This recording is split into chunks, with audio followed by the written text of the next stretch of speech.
my name is Denise Lewis, and I am the Media Specialist at Etowah High School. And first, I want to congratulate you on your new position. You're absolutely going to love being a Media Specialist. It's the best kept secret in the county.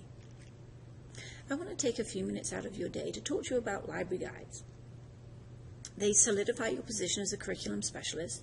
They definitely connect you to teachers and students, enable you to collaborate with students and teachers. They also empower your students to become independent learners. So, what's a library guide? It's a tool to guide students through the masses of information available on the internet. It can certainly be a list of resources. It can be a how-to guide, a teaching tool.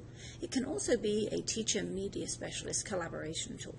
So why develop a library guide? They're a fantastic tool to help you connect to teachers and to build those positive relationships that you need. They're also a way to demonstrate your ability to select valuable resources. They can be a way to showcase yourself as an important member of the curriculum team, and they can promote team teaching, and they're also a way to teach library skills. So let's get started. You can create library guides for your own content. Some examples might include library skills or locating library resources, definitely digital citizenship and research skills. You can also create library guides for teachers. What I did first was generally introduce them to our teachers at a faculty meeting. It was very brief, and I just wanted to let them know that the service was available.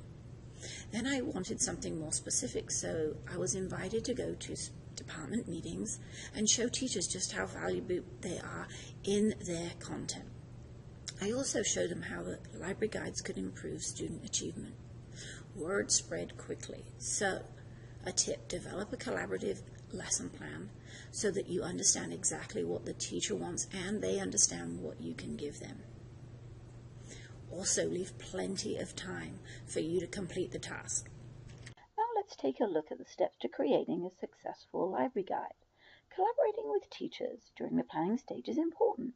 Decide what is being taught and who is teaching it, what resources are needed, what students will produce, and when the guide needs to be complete. Then select a platform. Both LibGuides and Weebly's allow you to produce reliable and professional-looking guides. Next, select a variety of resources to engage your students, including online, print, audio, and video. There are many ways to organize your guide, so use the assignment, topic categories, the type of resource, and student ability to help you. You can also use color and sections to differentiate instruction. Remember, if it's easy to use, more students and teachers will use it. I also wanted to add some video tips.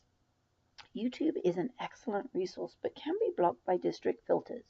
Use clean video search to avoid this problem.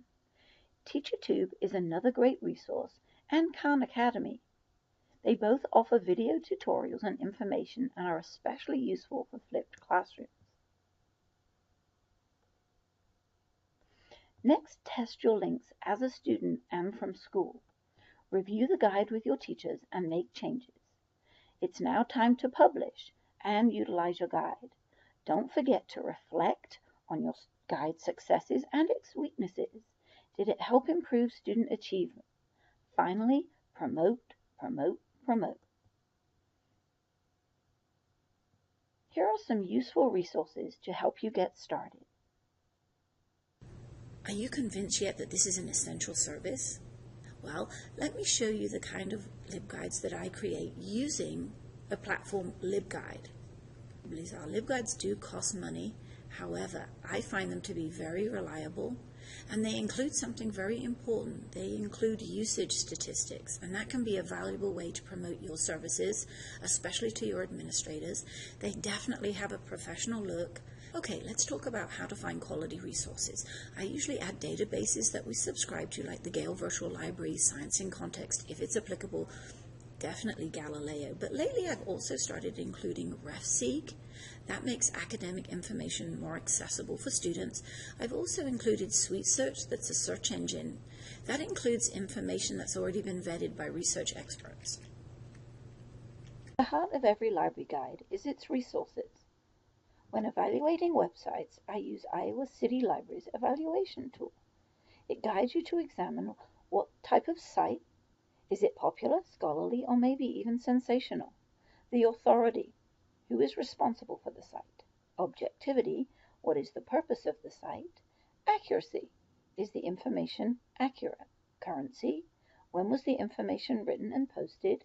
Usability, is the site well designed and stable? I use CSU's CRAP test for all other resources. Currency, the timelessness of the information. Relevance, the importance of the information. Authority, the source of the information. Accuracy, the reliability, truthfulness, and correctness of the information. And finally, purpose, the reason the information exists. Here are the links to both of these valuable tools. Here we are at Etowah High School's Media Center website. For convenience, I have added a direct link to library guides.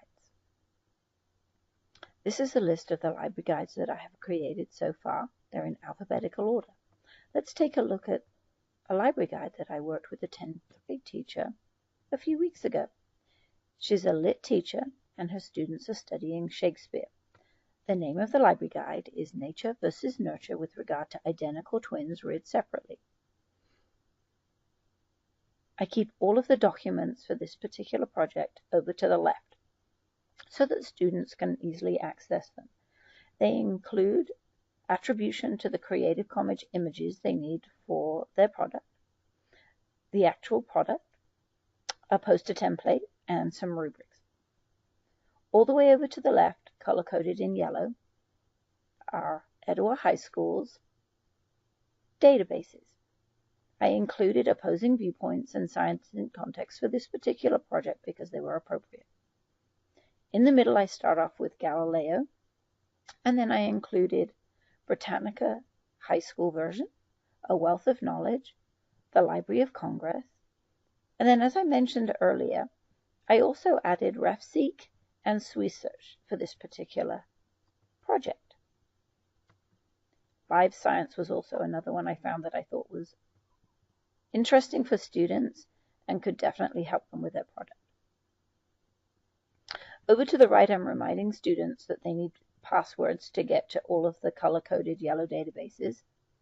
Here is Creative Commons. This is a direct link so that when they get their images, they make sure that they're royalty-free. I included a link to OWL-Putu because students have to make sure that their MLA format is correct. And then they also have to turn their research papers in to turn it in before they actually get their grade. And there is the library guide. One of the things I mentioned earlier in the presentation were statistics. Let's take a look at that. These are my statistics for this year. I'm excited that 8,555 views have already this year. The top one is Famous Couples. It's another literature website that I have created for students. And here is the one I just showed you, and already 909 students have taken a look at this. Definitely one of the things that is a great value for LibGuides are the statistics. I use them when I send my reports to administration. Also, teachers are very interested to know that when we create things collaboratively, that students are actually using them. Okay, remember, you are the informational specialist and an instructional partner. Use your library guides as a vehicle to showcase your skills, to collaborate and team teach with teachers, and to empower students to become independent learners. Good luck with your new journey.